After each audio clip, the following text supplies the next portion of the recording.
अस्सलाम वालेकुम दोस्तों, अॼु जी नई अपडेट में तव्हां सभिनी पहिरीं प्यारनि खे दिलि वारनि खे सिंधी भाइरनि खे ख़ुशि आमदीद। अॼु रिव्यू कंदासीं बेगा सोप सीरियल पंहिंजा वेरी। दोस्तों ॾिठो तव्हां कीअं चाकर खान सोनी जे इश्क में गिरफ़्तार थी चुको आहे ऐं अकबर खान खे फ़िलहाल इन शइ जी ख़बर न आहे।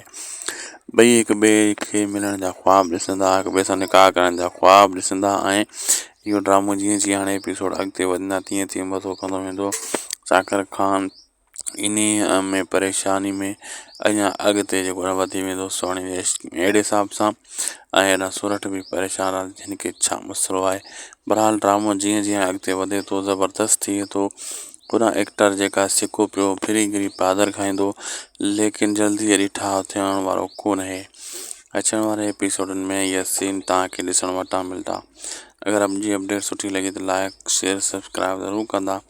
मिलंदासीं तव्हां सां कंहिं ॿिए वीडियो में, तेसीं ताईं ॾींदा इजाज़त। अल्लाह हाफ़िज़।